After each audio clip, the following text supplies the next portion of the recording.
Hello everybody, Phantom Chaos here and welcome back to the Grim Reapers. Now today we're going to be doing a cockpit familiarization video of the Mirage 2000. Now please keep in mind that this video will not be teaching you how to use all the systems in the Mirage 2000. This is merely going to explain to you the systems and show you what the switches are for them. To start off with, we're going to look at the back left of the aircraft. There's nothing back here behind the seat. But if you look down a bit, you're going to start seeing the systems. Right next to the seat, you have your liquid oxygen supply controls. You're going to have the test lever, the dilution lever, and the emergency supply. Now if we look up to the main controls of the aircraft, you're going to see this switch right here, which is your fly-by-wire emergency channel. You're going to use it when the fly-by-wire gets completely disabled, and this will hopefully get you back to base. Now when you're cold starting the aircraft, one thing you do before you take off is you make sure to test the autopilot and the fly-by-wire system.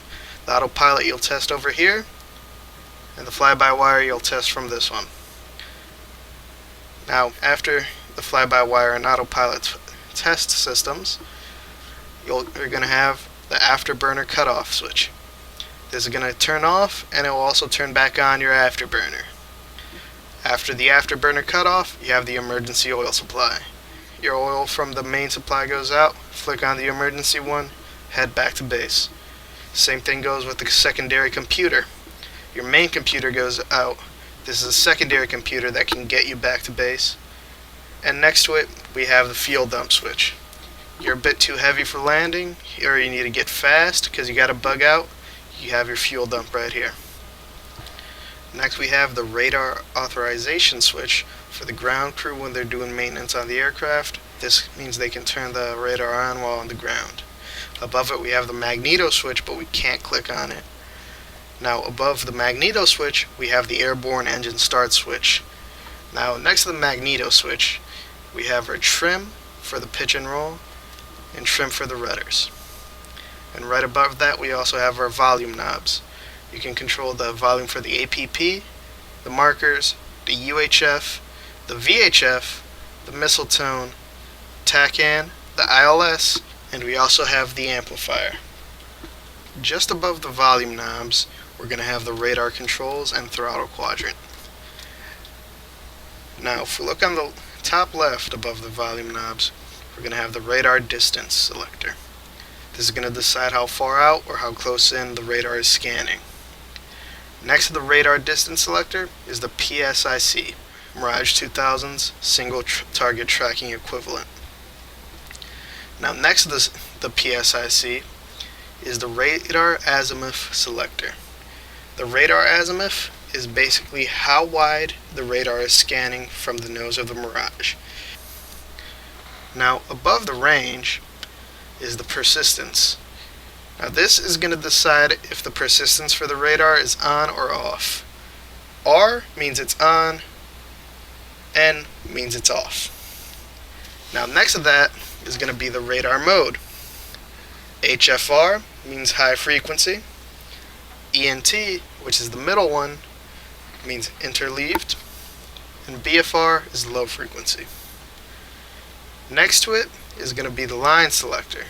This selects how many lines the radar is scanning. We can either select from 4, 2, or 1. Above the radar persistence is the radar display mode. PPI, or planned position indicator, or B, which is B scan.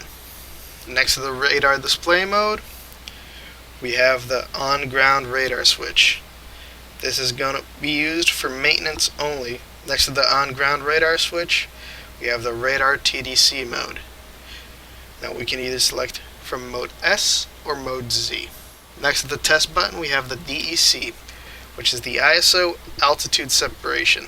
Next to the DEC, we also have the VISU, or ground visualization. Above the test switch, we have the radar power selector. Now, the radar power selector, you have off, warm up, standby, and on. Don't confuse EM for emergency in this. Remember, this is a French aircraft. Now above the radar power switch, we have the radar rearm button, which is basically a radar reset button. This is in case your radar goes out for some reason. You need to turn it off, reset it, turn it back on. Next to the radar reset button, we have the radar Doppler reject selector. We can have it on auto, on with, or we can have it on without. Sans is without. Next to the radar Doppler reject selector, we have the radar gain. Above the radar reset button, we have the radar illumination switch. Next to the radar illumination switch, we have the valve button, which can't be pressed down. Next to the valve button, we have the radar contrast switch. If we look next to the radar power button, we have the emergency throttle. We uncover it, and the emergency throttle is right there. And if we look down here next to the throttle quadrant, this red button, this is the engine shutdown button. You bring the throttle back, that's at idle. You press it down, engine is at no power, it will shut off on its own if you leave it like that. Right. Above the radar switches, we have the pellets, the soris, and with the becks. The pellets are engine scoops that will force air into the auxiliary intakes for increased air circulation during high angles of attack. The soris are engine shockwave cones, and the becks are wing slats. Now, sorties on the becks means out or deployed. Auto is auto, and rentries means retracted or in. Above the pellets, we have the anti-collision lights. Next to that, we have the navigation lights. Next to the navigation lights, we have our formation lights. And next to our formation lights, we have the anti-skid. Next to our anti-collision lights is the SIRPAM recorder switch. Behind that and on the wall of the cockpit, we have our air refueling switch. If it's down, it means it's closed. If it's in the middle, it means it's open or on. And if it's up, it's open or on for nighttime operation. Now, above the SIRPAM recording system, we have our taxi and landing lights. We also have our police lights. If we look to the right and above our police lights, we have our landing gear lever. Now, if we look next to our police lights, we're going to have our radio controls. We're going to have the VUHF switch to choose between 5 and 25 watts. The VUHF frequency mode selector. We're going to have manual, preset, and guard. Next to that, we're going to have preset channel selector. And right above that, you can see that we have our preset channel display. And we can switch it from here. We have up to 20 different channels. Next to the channel display, we're going to have our main radio frequency selector. Right above the frequency selector, we have the test button, the VUHF secure channel encryption, which I do not believe is implemented yet, although we can click it. And next to it, we have the VUHF squelch or silence switch. Above that, we're going to have basically the same controls except for the main frequency selector for the UHF radio. We're going to have a UHF CDE switch. We're going to have the UHF mode selector. We're going to have the 5 watt or 25 watt selector. The UHF squelch or silent mode. The UHF secure channel encryption switch, and right next to it we have the UHF preset channel selector, and just like the one for the VHF, we have 20 channels to choose from. Now, right below the landing gear level, we're going to have this little panel right here. This shows us the position of the flight surfaces of the aircraft. If we look above that on the right, we have the fly-by-wire limiter switch, which we can have it down for when we have anything heavier than air-to-air missiles in an empty centerline tank. In the up position, This is our air-to-air mode. This is for when we only have air-to-air missiles and an empty centerline tank or no centerline tank. To the left of that, we have the fly-by-wire game mode switch, which we have it on normal position or down for emergency fly-by-wire mode. Above the fly-by-wire gain switch, we have our arm switch for the gun. Right now, as it's down, the gun is safe. We put it up, the gun is ready to fire. Right next to the gun arm switch, we're going to have the configuration indicator panel. This is going to show us the status of the brakes. If we had it in DCS, the status of the hook, the nose wheel steering status, and the status of the anti-skid. Right above the gun arm switch, we have the emergency landing gear lever. This lever is used if you've put the landing gear lever down and your gear won't come out. Right next to the emergency landing gear lever, we have the emergency jettison switch. When pressed, this is going to jettison all weapons except your magic missiles. If we look up and just to the left of the clock, we're going to see this little gray box. This is our ECM box. Now, starting from the bottom left, we're going to have the ECM backlight switch. Right above the ECM backlight switch, we're going to have the ECM display brightness. Right next to the ECM display brightness, we're going to have the chaff and flare mode, which is currently not functional. However, we still do have our countermeasures. Just above the brightness switch, we're going to have the chaff and flare master switch. With that, we have 3 positions for it, and those positions are auto, manual, and off. If we look right next to the master switch, we see these 2 darker gray rectangles. In these rectangles, it's going to display the number of chaff on the top one and flares on the bottom one that we have left. If we look to the right of the clock, we're going to have the PCA panel.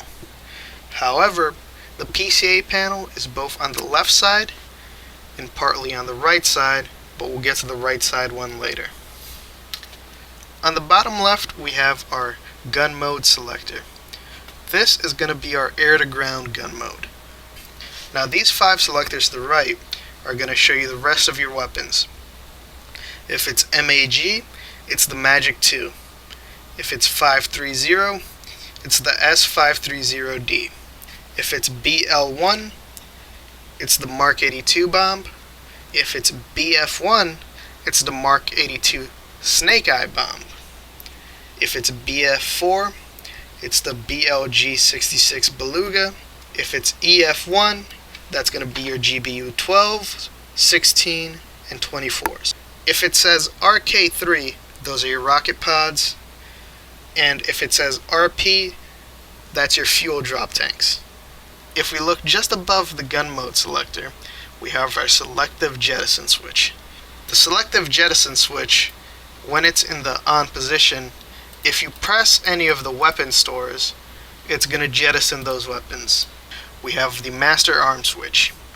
When it's in the down position, it means it's on safe. If it's up, it means it's on fire. Next to the arm position, we have 5 more selectors. Now these 5 selectors, the first one is going to be TOP, which is targeting mode selection.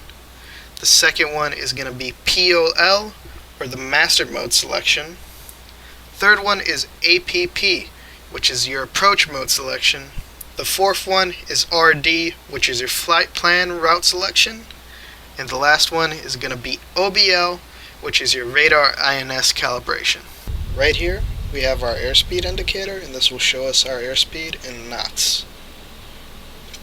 Right next to that, we have our altitude indicator. This is going to show us our barometric altitude. Next to the altitude indicator, we have our standby attitude indicator. And right here, we can cage it, and we can also adjust the standby attitude indicator. It's going to show us only the pitch and roll of the aircraft. Right above the airspeed indicator, we have the autopilot altitude selector. We're going to be able to adjust the altitude in hundreds, thousands, and 10,000s.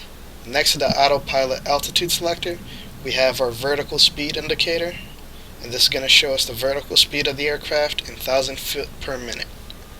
Next to our vertical velocity indicator, we're going to have the main attitude indicator. This is going to show us the aircraft pitch, roll, and heading, along with glide slope and course deviation when on final for ILS. Right here we have the autopilot light test button. Right here we're going to have our autopilot controls. We have the autopilot master control, we have the autopilot altitude hold, the selected altitude hold, this here we do not use, and the autopilot approach hold. When the light is yellow, it means it's on standby, and when the light is green, it means it's on. Right next to the autopilot controls, we're going to have the fly-by-wire spin selector. If it's on normal, it means the fly-by-wire is in control, and vril means the fly-by-wire is in spin. And this you're going to use to recover from a flat spin. Right here we have our radio frequency display. Above it'll display the main radio, and below it'll display an UHF frequency.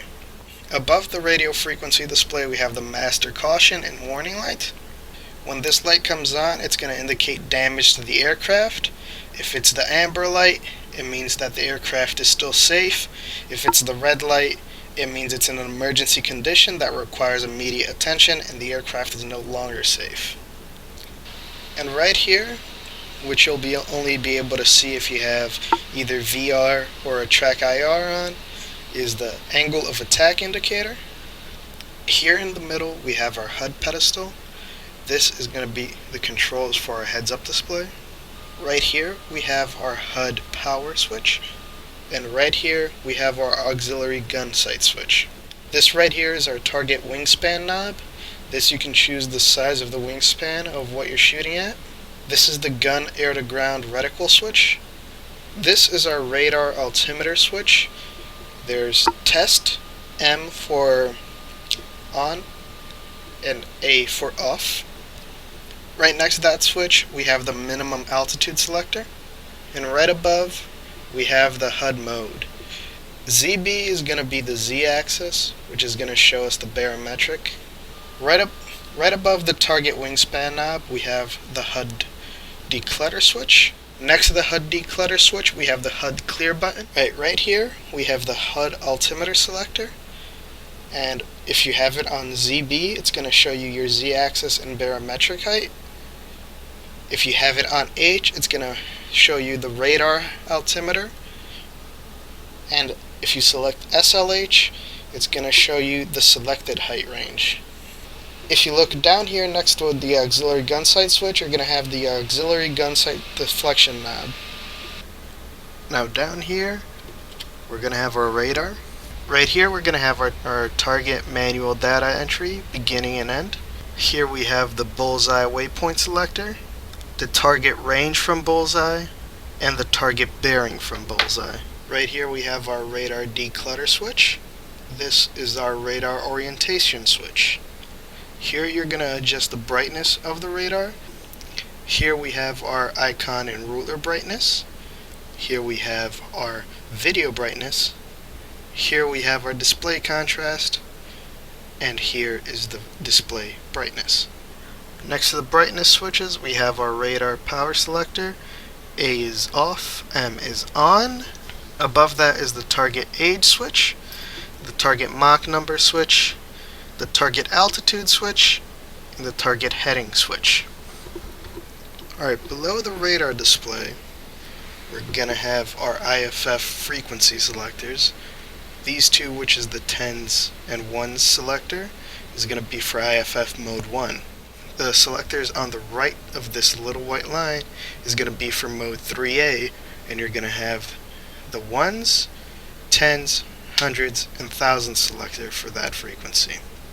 Below that, the only thing we're going to be able to click on is the nose wheel steering and IFF interrogation button, the hydraulic system selector switch, the pedal adjust lever, Below that, we're going to have the dual hydraulic pressure indicator in bar, and next to it we have the altitude cabin pressure indicator. Alright, on the right side of the HUD pedestal, we're going to have our G meter, our RWR. Right below the RWR, we're going to have our countermeasure status lights. When they're lit, it means it's activated. V means it's on standby. BR means you're jamming. DA means your RWR status. D2M means missile launch IR detector. And LL stands for flares. This PC light is going to indicate if your afterburner is on. Right next to the PC light is the startup light. Right below that, we're going to have our RPM counter and our engine temperature times 100. Here we're going to have our fuel flow indicator, and below that you can set when your bingo fuel is. Below that, we're going to have our warning lights. The top one is going to be the fire in the secondary engine chamber, and the bottom one is going to be the fire in the afterburner chamber. Now we're going to be going on to the right side of the PCA along with our fuel. Now at the bottom left of our right PCA, we're going to see the bomb fuse selector. We can choose from INST, which is no delay, RET, which is with delay, or INERT, which is auto. Right next to the bomb fuse selector, on the bottom we have the bomb drop interval. That's in distance times 10 meters. Now above that we have the release quantity selector. If we look to the right of that, we see this lighter gray rectangle. That's going to be the display that shows us the number and distance that we've selected. NB is going to be the number of the interval, and the distance, which will be below it, will be the number times 10 meters. Next to that, we're going to have our guns, rockets, missiles firing mode, which is this button right here. On the top portion of our right PCA, we have our missile selector switch, which we can switch to G for left, D for right, and auto is in the middle. Right next to our missile selector switch, we're going to have the S530D missile enabler button. Next to that, we're going to have the missile fire mode selector, which we can choose between manual and auto. And right next to that, we're going to have the Magic 2 missile enabler button. Now right next to the Magic 2 missile enabler button, we're going to have the test/preset loadout switch. Now on to our fuel. On the left side here, you're going to see our internal fuel in kilograms times 100. On the right side, it's the total fuel in kilograms times 100. On the bottom here, we have our cross-feed switch. Above that, we have our fuel transfer test switch. Right above our fuel transfer test switch, we have our fuel indicator lights. Now, the lights have different letters on them indicating different fuel areas. Now, V stands for the forward fuselage tank. AV stands for the wing tanks. And RL stands for the external tanks. Right above our fuel lights, we're going to have the total fuel display refresh switch. Now above that and on the left, we're going to have our internal fuel in kilograms, and to the right of it, we're going to have our total fuel in kilograms. And just above that, it's our air refuel light. Right next to our canopy on the right, we have our canopy lever, which when we pull back will bring the canopy down halfway. And we look up, we have the canopy rest, which we need to put down to bring the canopy down all the way. Then we push the canopy lever forward to pressurize and lock the canopy. And just below the canopy lever, we have our emergency compass. Starting from the top of our right control panel, we have our oxygen flow indicator, our oxygen quantity indicator. Below that, we have our main battery switch, our power transfer switch, our alternator 1 switch, our alternator 2 switch, and the test light switch. If we move the emergency compass, we are going to be able to see we can access this switch, which is our alert network switch for QRA. Down means it's off, up means it's on. Below our main battery switch is going to be our caution warning advisory panel. Now the bat light means that the main battery is disconnected or failed. The HERE light means that there's low oil pressure. The BP light means that the fuel pumps have failed. The HYD1 light means that the hydraulic system number 1 pressure is below 195 bars. The light below that one is going to be the PCAP light, which means the cockpit open or canopy not pressurized. The ANEMO light is the pitot tube heating is disabled. Below the ANEMO is the PA light, which is an autopilot system problem. And the final light in the first column is the alpha, which is the damage to the angle of attack sensor. The second column begins with the TR light, which is a main or auxiliary transformer is disconnected or failed, followed by the T7, which is a turbine temperature overheat. BPG means that the left fuel pump is off. HYD2 is that the hydraulic pressure in system 2 is below 195 bars. The temp light is not available, although it may light up. The CC light means the battery is discharging or only 30 minutes of DC power are remaining. The MAN light means damage of maneuverability, controls, gyros, etc. And then the gain light means emergency fly-by-wire computer is in use. The next column begins with Alt 1, which means alternator 1 is disconnected or failed. The next light in that column is the calc, which is engine controller or calculator functionality compromised. The BPD light is the right fuel pump is off. The HYDS light means hydraulic system 2 pressure is below 140 bars or EP switch is off. Below that we have the Reg 02, which isn't available. Below that we have the DOM light, which is damage to flight control surfaces or any system restricting flight envelope.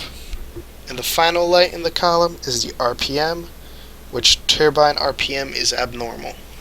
The next column begins with Alt 2, which means that alternator 2 is disconnected or is failed. The Soris light means engine shockwave cones functionality are compromised. The transfer light means that fuel transfer is stopped, loss of usable fuel or fuel jettison in progress. The EP light means that the reserve pump, EP, is active. The 5 minutes O2 means 5 minutes of oxygen remaining. The conduit light is not available. The BEX light means slats functionality is compromised. And the decoy light means takeoff configuration incorrect. The final column begins with the Pele, which is engine scoop functionality is compromised. Then it's the NIVU, fuel remaining falls below 500 kilograms.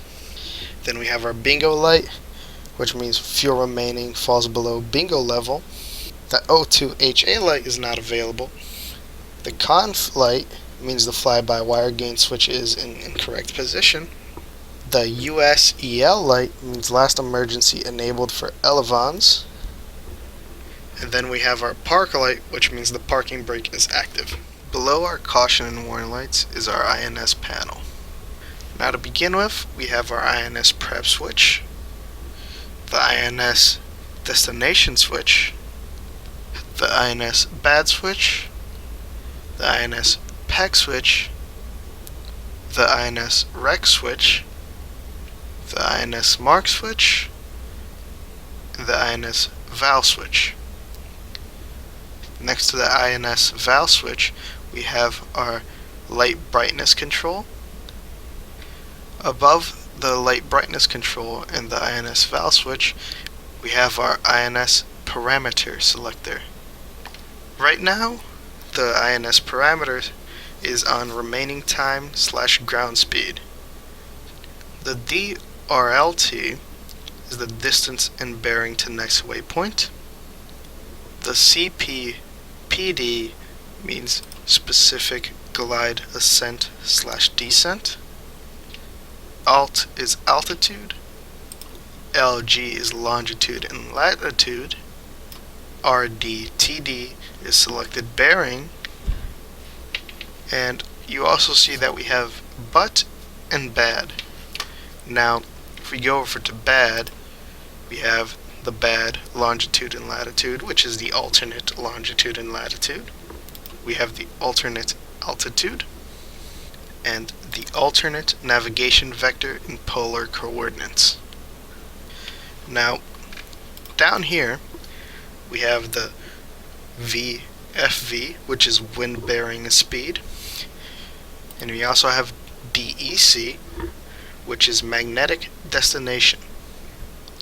Next, we have the keypad, which has the numbers 1 through 9 and 0 in between the enter and clear key. Now next up we have our emergency hydraulic switch, our audio warning switch, and our pilot heat switch. Next to our audio warning switch we have the IFF power mode selector, the IFF code selector, the IFF mode switch, and the radar IFF LR selector. Now below our IFF radar LR selector we have our ECM mode selector. VEL means standby, the square means normal, and PCM means that the jammer signal will take priority over radar signal, and this means it will also jam your own radar. Next we have the BR, which is the jammer. DA is the RWR status. D2M is missile launch IR detector. T means test, M means on, A means off, and this goes for all of these three switches. Next to that is the decoy dispenser mode. If it's on AU, means it's automatic. If it's SA, it's semi-automatic, and if it's an A, it's off. And next to that is the decoy program selector. Below the decoy program selector, we have our TACAN mode selector, which we have on off. We can go to rec to receive, TR to transmit receive, and AA for air to air. And with that, we also have the channel selector, and this is going to modify this number right here. And to the left of that, we have the selector that will modify these two numbers right here. And in that same area, we have the selector for either X-ray or Yankee channels. Now to the left of that, we have our ILS radio channel selector. We have the power, A for off, M for on. We also have the selector for the numbers to the left of the decimal. Next to that is the ILS mode selector. HG is high left, BD is low right. Below that, we're going to have our INS mode selector. SEC means emergency mode. NAV means nav mode. ALCM means alignment load current memory. ALN means alignment mode. It takes 8 minutes for the alignment. TST is test mode. CAL is calibration or maintenance, which is not really implemented. VEI is standby, and AR is off. Next to that is the MIP or data cartridge insertion module. To the right of the MIP, we have our INS operation selector. N is normal, STS is status, main is maintenance, CRV is for maintenance report, DCI is data coded inertia. These three are not implemented, Below the INS mode selector, we have the air conditioner equipment, automatic and manual selector. Next to that, the C is the avionics hot mode. The F is the avionics cold mode. Next to the C, we have the air conditioning, which M is on, A is off. Below the air conditioning, we have the D-pole switch, A is off, M is on. To the right of the air conditioning and D-pole switch is the cabin temperature control. F is cold, C is hot, and to the right of the temperature control, we have our defogging switch. M is on, A is off. Now, below the F, we have our dashboard panel lights and dashboard UV lights. To the right of that, we have our console panel lights and our red floodlights. Next to that is our caution advisory lights, and the final one is our white floodlights. Now down here, we have our starter fuel pump switch, our left boost pump switch, our right boost pump switch, our fuel cutoff switch, the ventilation selector switch. Currently it's on D for right, but you can put it on G for left, and our engine starter switch. Below that, we have our circuit breakers, which you cannot click on. And that is the end of the Mirage Cockpit tutorial. Thank you very much, Phantom Chaos, for doing that. I think we'll all agree that was an excellently done, very good movie, well done. We'll have more in the Mirage series, but until then, we'll see you later.